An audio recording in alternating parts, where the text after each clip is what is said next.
Hello everyone, this is Amit. Welcome to my channel finance with Amit. आज का हमारा topic होने वाला है सपोर्ट रेसिस्टेंस लेवल्स के।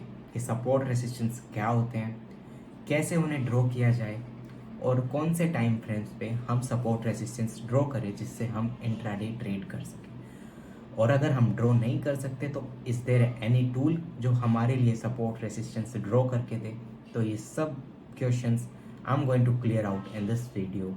तो आइए चलते हैं चार्ट्स पे एंड सीखते हैं सपोर्ट रेसिस्टेंस लेवल्स को कैसे ड्रॉ। एवरीवन, आई होप मेरे लैपटॉप की स्क्रीन आपको दिख रही है। फॉर एग्जांपल देखो, ये एक प्राइस मूवमेंट है जो ऊपर की तरफ जा रहा है। अब मैं एज्यूम करता हूँ कि मुझे पता नहीं है कि कितना ऊपर जा सकता है, इसके लिए मैं ऊपर की तरफ एक लाइन ड्रॉ कर देता हूँ और एक्सपेक्ट करता हूँ कि प्राइस इस लाइन को टच करेगा एंड डाउन आने लगेगा। अभी कितना डाउन जा सकता है उसके लिए मैं नीचे की तरफ भी एक लाइन ड्रॉ कर दूंगा। अब मैं एक्सपेक्ट करता हूँ कि प्राइस ज़्यादा से ज़्यादा यहाँ तक डाउन आएगा, यहाँ से टर्न करेगा और ऊपर की तरफ वापस जाने लगेगा। तो जो लाइन प्राइस ऊपर से मार्केट ने रिजेक्ट किया वो एक रेसिस्टेंस का लेवल बन जाता है। और ये ऐसे ही हम लाइन ड्रॉ नहीं करते चार्ट पे। हम जो भी शेयर को ट्रेड करते हैं उसके प्रीवियस डेटा को देख के हमें ये रेसिस्टेंस के और सपोर्ट के लेवल्स मिलते हैं। जहाँ से प्राइस नीचे से ऊपर जाता है शार्प वे में, वो एक सपोर्ट का काम करता है और ऊपर से जब प्राइस रिजेक्ट होता है वो एक रेसिस्टेंस बन जाता है। अब जरूरी नहीं हमेशा जो लेवल आज रेसिस्टेंस है वो कल भी रेसिस्टेंस रहेगा। उसके लिए ये एक प्राइस, फॉर एग्जांपल देखो, जैसे ये रेसिस्टेंस है एंड दिस इज सपोर्ट और बीच में आपका प्राइस ट्रेड कर रहा है। अगर प्राइस, ये अभी तो रेसिस्टेंस है एंड ये एक सपोर्ट है, अगर प्राइस इस लेवल को ब्रेक करता है, प्राइस इसके ऊपर थोड़ा सा कंसोलिडेशन करता है, फिर प्राइस ऊपर जाने लगता है। आप जब प्राइस वापस इस लेवल के पास आएगा तो ये रेसिस्टेंस नहीं है क्योंकि प्राइस इसके ऊपर ट्रेड कर रहा है। अभी इस लेवल को एज अ सपोर्ट काम में लेगा। जो रेसिस्टेंस आपका सपोर्ट बन चुका है। और सेम एज जैसे प्राइस अगर नीचे की तरफ इस लेवल को ब्रेक करता है एंड वापस इस लेवल के पास जाके इसको रीटेस्ट करता है कंसोलिडेशन करके, तो अब ये लेवल सपोर्ट नहीं प्राइस के लिए रेसिस्टेंस का काम करता है। जहां से हाई सेलिंग आती है वो लेवल्स होते हैं आपके resistance. High selling equals to resistance and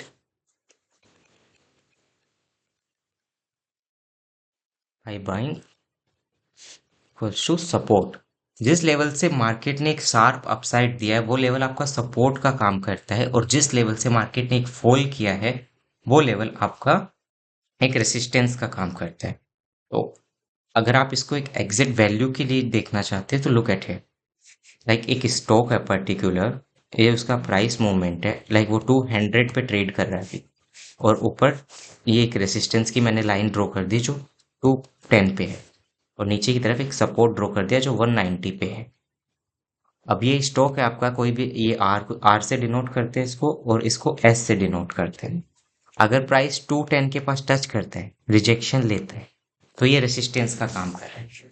और अगर प्राइस आर को ब्रेक करता है, लाइक 210 को ब्रेक करके 211 चला जाता है और 211 पे थोड़ी देर कंसोलिडेशन करके ऊपर की तरफ जाने लगता है, तो वो आपका एक ब्रेकआउट कंसिडर होता है। अब ये जब प्राइस वापस 210 के पास आता है तो ये लेवल आपका रेसिस्टेंस नहीं सपोर्ट की तरह काम करेगा। 210 को मार्केट सपोर्ट बनाने की कोशिश करेगा जहाँ पे resistance turns into support. And same as जैसे 200 पे ट्रेड कर रहे हैं, नीचे की तरफ फॉल करता है प्राइस, 190 पे जो आपका सपोर्ट है उसको ब्रेक करता है, फिर और कंटिन्यू नीचे जाने लगता है और वापस अगर 190 के पास जाएगा तो 190 इस बार रेसिस्टेंस की तरह काम करता है। देखो, मार्केट हमेशा खुद को रिपीट करता है। जो लेवल आज सपोर्ट बनाया मार्केट ने, कल उसको रेसिस्टेंस की तरह काम में ले सकता है अगर प्राइस सपोर्ट को ब्रेक करती। और जो लेवल आज रेसिस्टेंस है वो कल आपका सपोर्ट की तरह काम में आ सकता है अगर प्राइस उसके ऊपर ट्रेड करती है। अब सिंपल से आप इसे समझ सकते हैं, अगर प्राइस किसी लेवल से ऊपर, लाइक आपने दो लेवल चार्ट पे ड्रॉ करे हैं, लाइक ये 200 का एक लेवल है एंड ये लेवल 190 का है। अगर प्राइस इसके ऊपर ट्रेड कर रहा है आपका तो ये 200 एक सपोर्ट की तरह काम करता है मार्केट के लिए। और प्राइस अगर इस जगह काम कर रहा है आपका 190 के बिलो ट्रेड करता है तो 190 के पास जब भी जाएगा 190 एक रेसिस्टेंस की तरह काम करता है। प्राइस से ऊपर जो लेवल, ऊपर की तरफ जो लेवल्स है वो रेसिस्टेंस का काम करते हैं, और प्राइस से जो नीचे की तरफ जो लेवल्स है वो सपोर्ट का काम करते हैं। अभी हम एक निफ्टी पे चार्ट पे चलते हैं एंड वहां पे एक अच्छे सपोर्ट रेसिस्टेंस को फाइंड करते हैं। ये निफ्टी वन डे का चार्ट है, अभी के लिए मैं वन डे का चार्ट यूज कर रहा हूँ। अब हमें इसमें वो एरियाज फाइंड करेंगे जहां से हैवी सेलिंग आई है।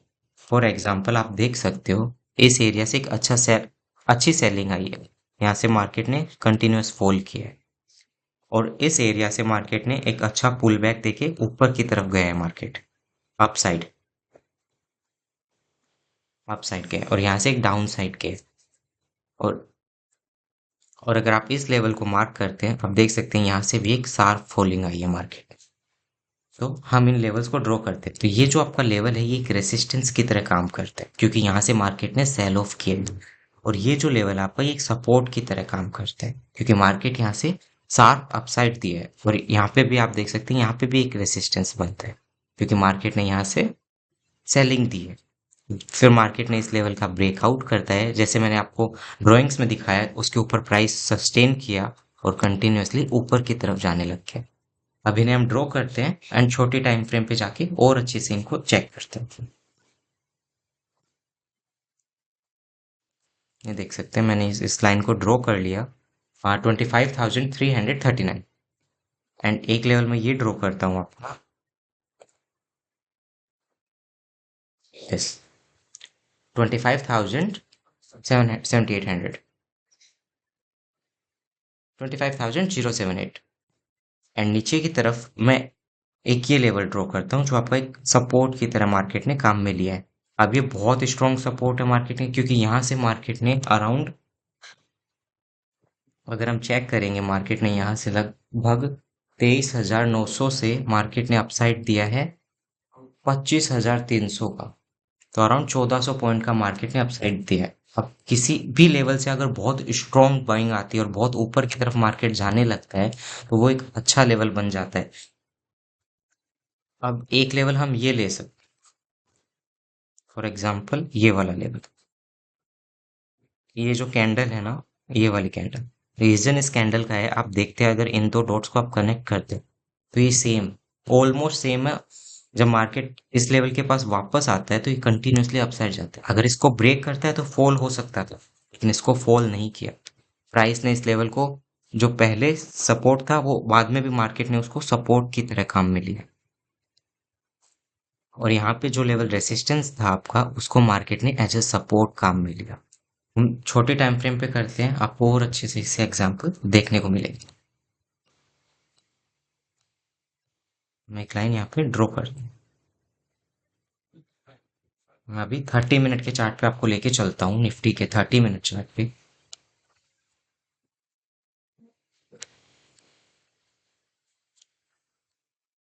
अब आप देख सकते हैं जो लेवल हमने यहाँ पे ड्रॉ किया था 25,078, यहाँ से मार्केट ने कितना शार्प फॉल किया। और नीचे की तरफ जो हमने जो लेवल ड्रॉ किया, वहां से मार्केट ने कंटिन्यूअसली अपसाइड दिया 23,884 का। उसके बाद बीच में मार्केट ने थोड़ा सा यहाँ पे कंसोलिडेशन किया है इस एरिया में, और यहाँ पे हमने इसको लाइन मार्क किया, और आप देख सकते हैं मार्केट ने थोड़े ही दिन बाद आके, अराउंड 3 से 4 दिन बाद आके इस लेवल को रिटेस्ट किया। अगर इसको ब्रेक करता तो हम एक्सपेक्ट करते कि मार्केट और फॉल कर सकता है, लेकिन मार्केट ने इसको ब्रेक नहीं किया और कंटिन्यूअसली अपसाइड जाने लग गया, कंटिन्यूअसली अपसाइड चला गया मार्केट।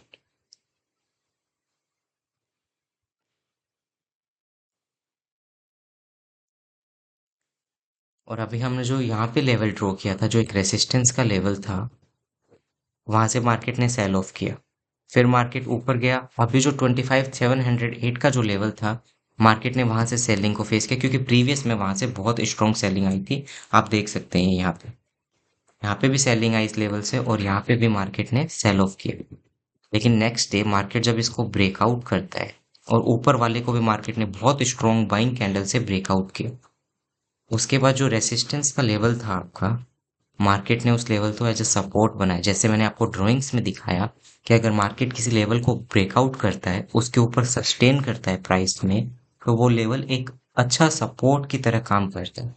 रेसिस्टेंस का ब्रेकआउट होता है, फिर मार्केट उसके ऊपर सस्टेन होता है, तो वो लेवल एक अच्छा सपोर्ट बन जाता है। तो मार्केट ने एक रेसिस्टेंस का ब्रेकआउट किया यहाँ पे, और यहाँ पे काफी अच्छा कंसोलिडेशन किया, फिर इसको सपोर्ट बना के मार्केट ऊपर की तरफ चला गया। अब हमें एज ए बिगिनर बहुत प्रॉब्लम्स होती है कि हम इजी वे में इन्हें कैसे ड्रॉ कर सकते हैं। तो आप इजी वे में इन्हें ड्रॉ करने के लिए लाइन चार्ट यूज कर सकते हैं, जहाँ पे आपको ये कैंडल्स एंड इतना मेस नहीं दिखेगा, जस्ट लाइंस दिखेंगे, ग्राफिकली दिखेगा, जैसे ग्राफ्स होते हैं वहां पे लाइन होती है वैसा दिखेगा।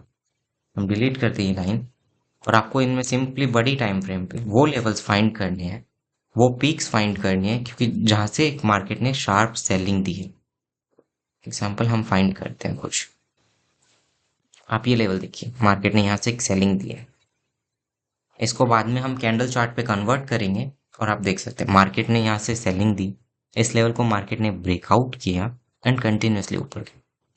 एक पीक आप ये मार्क कर सकते हैं जहां से मार्केट ने शार्प सेलिंग दी है, यहाँ से मार्केट ने सेलिंग दी। और एक लेवल आप नीचे की तरफ वो वैल्यू वहां वो पॉइंट्स ढूंढिए जहां से मार्केट ने रिजेक्शन लेके ऊपर की तरफ चला गया। जैसे ये वाला आपका लेवल है जहां से मार्केट ऊपर की तरफ गया, ये एक लेवल है जहां से मार्केट ने शार्प अपसाइड दिया। तो ये आपका एक सपोर्ट हो गया, जिसको एस से आप मार्क कीजिए, ये आपका एक सपोर्ट है। और अब ये रेसिस्टेंस का ब्रेकआउट हो चुका है, तो ये भी एक सपोर्ट का काम करेगी। अब न्यू रेसिस्टेंस क्या होगा, क्योंकि निफ्टी हर रोज न्यू ऑल टाइम हाई दे रहा है, तो आप जो ऑल टाइम हाई है उसको मार्क कीजिए। अगर इसका ब्रेकआउट होता है, प्राइस इसके ऊपर सस्टेन होता है और इसको एज ए सपोर्ट काम में लेता है, तो ये फिर सपोर्ट बन जाएगा। जो अभी रेसिस्टेंस है वो कल के लिए सपोर्ट बन जाएगा फिर, अगर प्राइस इसके ऊपर सस्टेन करता है। और अगर इसको ब्रेक करता है तो प्राइस जो 25,282 का जो लेवल है उसको सपोर्ट बनाने की कोशिश करेगा, जिसको प्राइस बनाया है। यहाँ पे जो रेसिस्टेंस था आपका, यहाँ पे जो प्राइस के लिए रेसिस्टेंस किया, जहां से सेलिंग आई प्राइस में, मार्केट ने उसका ब्रेकआउट किया अच्छी कैंडल से और उसके बाद ऊपर सस्टेन किया।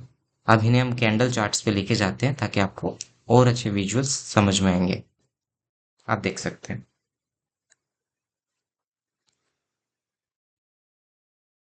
ये 30 मिनट चार्ट है निफ्टी का। देखिए ये रेसिस्टेंस का लेवल हमने मार्क किया, प्राइस ने यहाँ पे शार्प ब्रेकआउट किया, प्राइस ने यहाँ पे एक बहुत अच्छे से ब्रेकआउट दिया, इसके ऊपर कंसोलिडेशन किया एक अच्छा सा, इसको रीटेस्ट किया, लेकिन इसको ब्रेक नहीं किया और वापस कंटिन्यू ऊपर की तरफ चला गया। Same as price, same as यहाँ पे एक सपोर्ट है मार्केट के पास अच्छा, जहाँ पे काफी अच्छे से कंसोलिडेट किया मार्केट, प्राइस इसके ऊपर रही, प्राइस ने इसको ब्रेक नहीं किया और कंटिन्यूसली ऊपर गया। और जो अब अभी अपन ने ऑल टाइम हाई ड्रॉ किया है 25,820 का जो लेवल है, जब आप लाइन चार्ट में ड्रॉ करते हैं तो लेवल्स थोड़े से ऊपर कम या ज्यादा आ सकते हैं। रीजन क्या होता है, देखो कैंडल चार्ट्स में ना, कैंडल में वीक भी होती है और बॉडी भी होती है और क्लोजिंग भी होती है। तो जो लाइन चार्ट है वो आपकी क्लोजिंग प्राइसेस को लेता है, हाईज को नहीं लेता, वो वीक्स को कैलकुलेट नहीं करता, वो क्लोजिंग प्राइस को करता। अब आपके मन में बहुत क्वेश्चन आते हैं, जैसे हम एज ए बिगिनर कैंडल्स की क्लोजिंग को मार्क करें या हाई को मार्क कीजिए। तो आप क्लोजिंग भी मार्क कर सकते हैं, आप वीक को भी मार्क कर सकते हैं, क्योंकि प्रोबेबली अगर आप लाइन चार्ट के थ्रू मार्क करते हैं तो वहां पे आपके वीक्स नहीं दिखते, वहां पे आपको क्लोजिंग दिखती है। अब आप वहां पे जो ड्रॉ करते हैं वो लाइन, वो कैंडल क्लोजिंग लेता है। लाइक यहाँ पे आपने ड्रॉ किया तो तो लाइन चार्ट में आपने यहाँ पे जो क्लोजिंग्स थी उनको मार्क किया है, और जो कंटिन्यूसली एक अच्छे से काम भी करती है।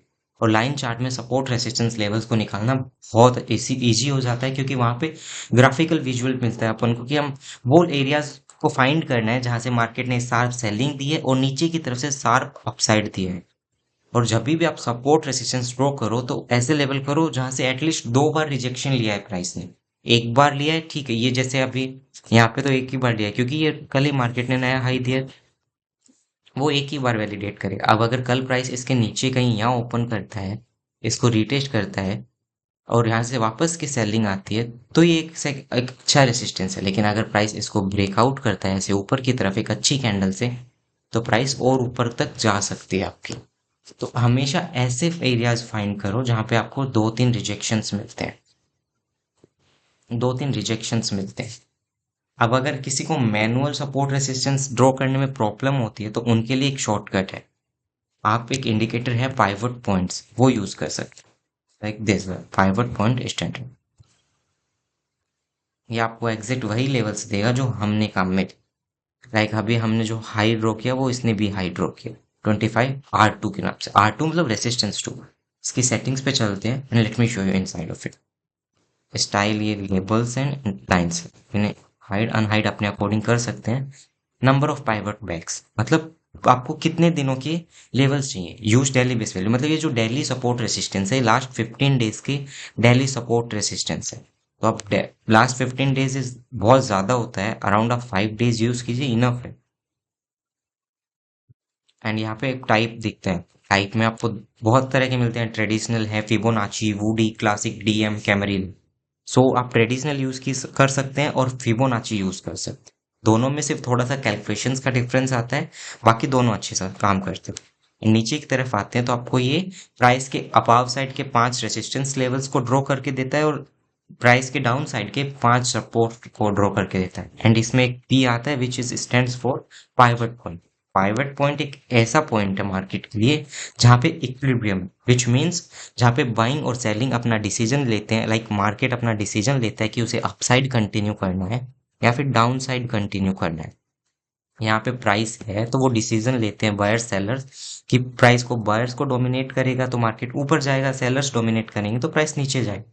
पाइवट पॉइंट के नीचे अगर ब्रेकडाउन होता है तो टिपिकली ये माना जाता है कि S1 अप्रोच करेगा। S1 के पास मार्केट या तो सपोर्ट लेगा, अगर मार्केट सपोर्ट नहीं ले सकता है तो फिर इसको ब्रेक करके फर्दर डाउन जाएगा S2 के पास, और जो प्रीवियस डेटा है लाइक S1, जो प्रीवियस डे का S1 है वहां के पास जा सकता है। तो आप इसको ऑटोमेटिकली ड्राइंग के लिए काम में ले सकते हैं अगर आपको मैनुअल में प्रॉब्लम होती है। अब हमेशा ध्यान रखें कि ऐसे एरियाज फाइंड करो जहां पे आपको एटलीस्ट 2 से 3 रिजेक्शंस मिलते हैं। मैं ड्राइंग्स रिमूव करता हूँ, लिखता हूँ यहाँ पे सपोर्ट इक्वल्स टू 2-3 rejections